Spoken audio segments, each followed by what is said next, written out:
You like to think that you're awesome. Like you're a top 1% guy because you're going to the gym and you've started a side hustle. You've got all the good habits dialed in. Like you're working out like crazy.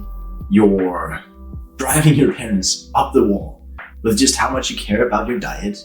And you're trying to squeeze out as much productivity from every day as possible. But then a cute ass girl walks up to you and you try to speak to her, but you just end up going like, I just wanted to, like you're just making noises. You're not being confident. I'm saying this because this is very much like a problem I'm facing. Let me tell you a story. A month ago, I'm at school. It's lunch break, and for the past year, I've played table tennis every single lunch break. And the funniest part is that like it's surrounded by walls, so we should be protected from the wind. We're playing on this outdoor table, and we should be protected from the wind. But you can imagine we're playing right, like bam, bam. Then the ball's still blowing around everywhere. Even if it's just a little bit windy, you have to like jump after it because it just changes direction in the air. We played through the summer, but also through the winter. And we would get weird looks from people like, damn, you guys training to be in the Olympics or something? But now, after a year, I'm starting to get sick of it. And there's one thing that I've always wanted to do. Every day I'm down at the field and I see them, the most popular kids in school, and between them, the most popular object in the world, the football. So on this lunch break, I look over to my friend like, hey bro, enough table tennis. Let's go play football. So we put down our bat and we go up and I ask to play. And on this day, I don't have lunch. So I have to just have a Huel shake. So I basically and now I just have a drink to be sitting on through the day. So it's super quick, meaning that me, my friend who I'm playing table tennis with, and then my classmates are the only ones there. So it's not really awkward for me to ask because I know them. We play for like 5 minutes and it's awesome. And the popular kids slowly start to arrive. And we play all of lunch break and it's awesome. We're laughing, having a great time. Then the day after, I'm excited. No more table tennis. Time for football. I see my friend getting the ball. He has a spring in his step. He's about to leave. So I run up to him. And after a few minutes of walking, I'm like, this is a weird route. He goes, we were actually gonna go down to the cafeteria first. So now we're going down to the cafeteria and I sit down awkwardly at this table with 10 of the most popular kids in school. I'm sat there awkwardly, even though I have a YouTube channel with 300 subscribers, even though I have the best physique of my life. I'm still having to be sat there like all closed down body language, like avoiding eye contact because I didn't expand my social comfort zone. I sit down awkwardly at this table with 10 of the most popular kids in school, and a familiar voice is back in my head being like, dude, why aren't you saying anything? You aren't being funny.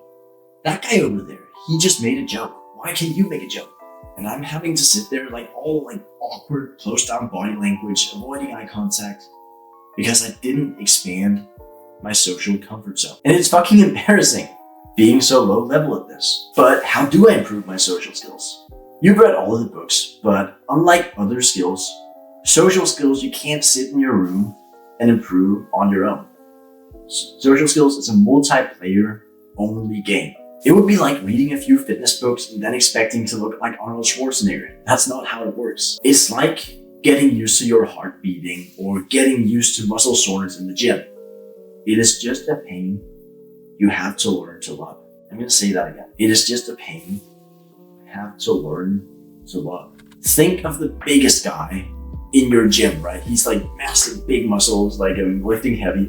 You can imagine if he's going like lifting proper heavy, he's at the bench press and he's like going really, really hard. You can tell he's in pain, real physical pain. And at the same time, he has like that weird grimace on his face, right?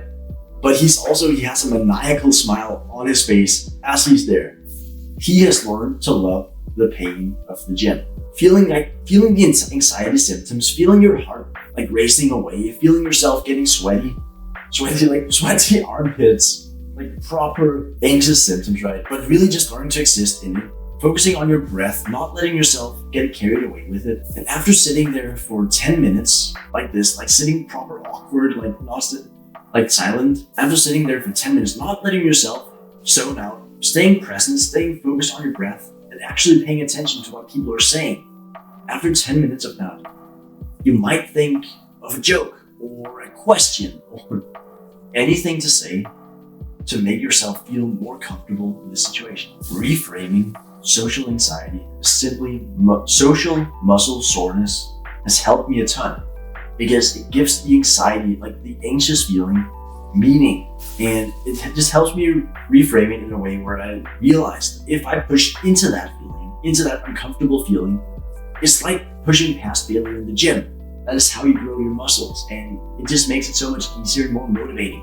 Once you learn to get over that initial awkward phase, it becomes a superpower because you look around and like it looks like everybody else has this figured out, but they don't. You look over there and there's a guy who just said a joke and everybody's laughing and he looks properly confident and charismatic. He's probably not. Try to imagine you're moving, like stepping outside of yourself for a second.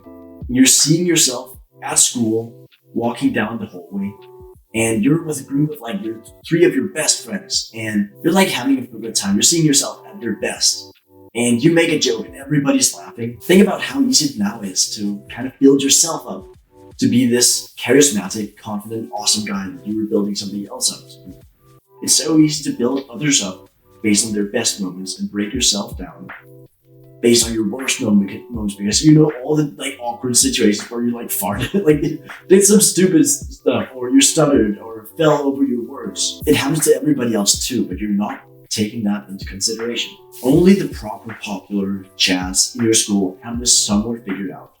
But even they rely a lot on alcohol to break the ice. You can imagine the popular group of kids in your school. They probably broke the ice with one another while they were drunk at a party. And that's how they broke the ice. And they were also uncomfortable when they showed up to the school on the first day. They were uncomfortable too. And here you are, trying to learn to do it sober. Of course, it's difficult. Here's a reframe of social anxiety that I found really helpful. I hate the label social anxiety because 9 times out of 10, it's just an introvert coping. And it's his excuse to not go and level it up because he's uncomfortable. It would be like saying, "No, I don't exercise because I have asthma," or like, what? Or even, "No, I don't exercise because I'm overweight." Like, what? It's completely backwards to think that just because you're uncomfortable outside, like because you have a small social comfort zone, then you shouldn't go out and push into it. And that is what social anxiety is. That's just having a small social comfort zone. And this is coming from me, who used to consider myself to have social anxiety. This is coming from me, who used to hate my life because I just couldn't figure out that thing that just seemed to click for everybody else.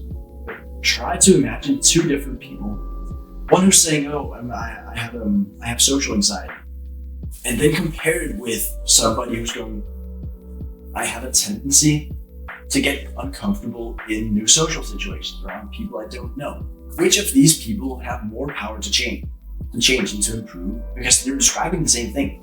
They're experiencing the same symptoms, but this guy has framed it as something that he can go and he can change. While over here, this guy, he's like proper scared of everything, and he's like an introvert, and he doesn't really want to go and improve it anyway. So he's just gonna like play video games and jerk off, basically.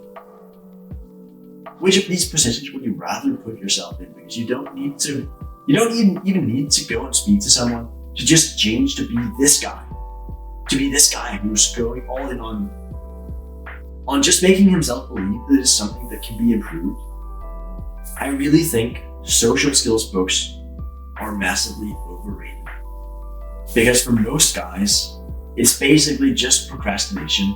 You could read How to Win Friends and Influence People back to back multiple times, which I have done. And that's like praised as the best social skills book there is. And your social skills don't even improve that much. Sometimes you get a godsend quote like, "Give honest, sincere praise," or "Never criticize, condemn, or complain," or "Say their name." People like their own name, but just sitting awkwardly, uncomfortably, in silence at a table with people I didn't really know did infinitely more. I learned this from Jordan Peterson. You have to start at the step that you're at, or the authentic level that you're at, in order to improve.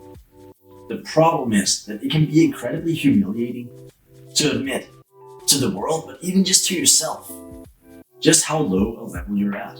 So you try to skip steps in order to maintain the appearance of mastery, and in exchange you don't improve in social skills or anything for years at a time. So you try and skip steps, and therefore you end up not improving in years in exchange for the appearance of mastery. But if you just started at your authentic level, literally just sitting in awkward silence at a table, you would improve infinitely faster than everybody else who's living in denial of just how low a level they're at. I don't want to tell you what to do in this video, because this is still a mountain I'm climbing myself. But I hope my story gave you an epiphany or a new perspective, or help make something click in your own life. I think that's a good note to end this on. Thank you for watching.